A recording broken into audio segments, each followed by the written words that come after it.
Hey guys, welcome to the WorkFlow. This week I thought it'd be interesting to actually break down some lyrics versus beats for once. So there was a really simple song off of my Prowler album called Forgot, and it was just a piano melody. I thought it'd be an interesting one to talk about because it's very visual, it's very descriptive. When I put it out, I had a bunch of my German fans actually asking me how did you write this? What does it all mean? And so I thought it'd be cool to talk about that one. So let's just start it line for line. It starts out and it says, I wrote that late night manuscript. That one's pretty self-explanatory. That's just acknowledging the fact that I'm a night owl. I'm always up at late hours working on music and just trying to get inspired and stay inspired.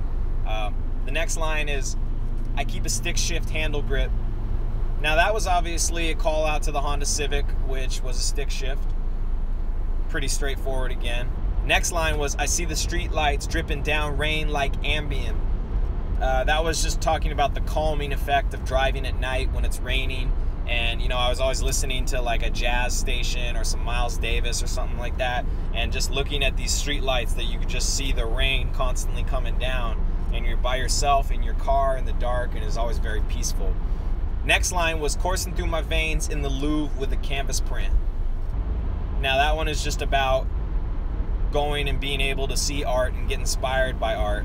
And also the reality was I was planning to go to Germany, so a lot of the lyrics from Prowler reflect being able to go to Europe and travel, which was something that I hadn't done off of my music, and that was really a great moment for me. Lanterns with the Buddhist Zen. Got a great family friend who has an amazing backyard with all these lanterns and Buddhist statues, and it's always been a super peaceful sanctum of a place to go, and I always keep that place in my mind.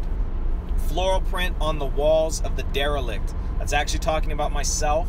Basically, I lived in a room, and in the room that had floral print on the walls is where I sat and I created all this shit. So I'm just saying, here I am in my floral print room. SERPICO, watching surfers go hammy on the cliff. SERPICO is just a call out to a fellow short man that I admire, and that's Al Pacino. SERPICO is one of my favorite movies with Al Pacino in it. I think he's fucking incredible in it. Watching surfers go hammy on the cliff is exactly what it sounds like. When I lived in Los Angeles, I would spend a lot of time hanging out with my buddies who surfed. I didn't surf at all, but I was more than happy to just sit and kind of think about life and watch my boys surf while I was chilling on the cliffs. And so it's basically saying I am a small, eccentric dude hanging out on the cliffs. Panoramic lens clicks every time my inner van goes channeling. So that's just saying panoramic lens. I try to keep a really wide perspective about life and what I write about. And so it's saying I'm taking a big mental photo all the time and trying to save that memory so I can go back and write about it. Like the same way we all take photos nowadays so we capture the moment. I try and do that same thing when I think about memories. Damn, it's been a wild ride. Muted statues looking at me with the white eyes. Again, that is a call out to finally being able to travel off of my music. It's a call out to the fact that I get to go to Germany and play shows and go to amazing museums and churches and ancient pieces of history and see things that I'd never seen before solely off of my music. Wild ride, very hyped on being able to do that. Oversized thoughts coming down the Kansas freeway. Burnt ends with my debit card at nighttime. That is one of my all-time favorite lines. Why? Because it was a fucking great memory. I was on a road trip with my friend Alex, who was moving across the country, and we stopped in Kansas City, late night. TC's, which is an amazing burnt ends barbecue spot, was open. And the reason I call it the debit card is because I got in there and I didn't have cash or anything, and I wasn't sure if they took card, and I just said, hey, you take card? And the lady said, sweetie, we take anything.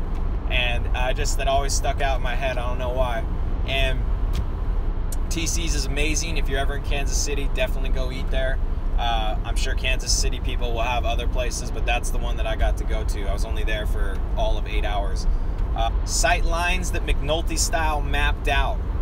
Now, anybody who watches The Wire knows the famous scene with Bunk and McNulty when they're at a crime scene where someone was shot, and they start figuring out exactly how the person was killed. And the reason they're doing it is they're figuring out the sight lines of a bullet coming through a window.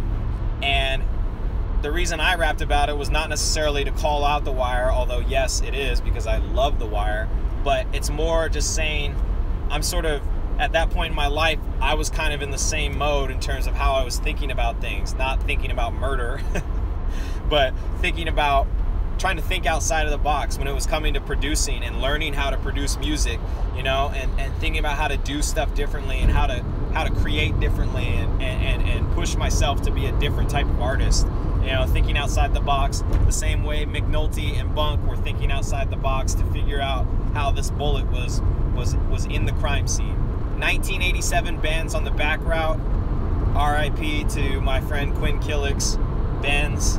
I spent a lot of time in that car driving around in California in the hills of Malibu, and always a very peaceful moment. The big leather back seats, tan leather, it always smelled kind of like sea salt, and because Quinn was a big time surfer, and you know, he had a great sound system in there, so we were always whipping in that car and just going around, and I just always will remember those memories. 2/8 rap singer, 3/4 paint flinger.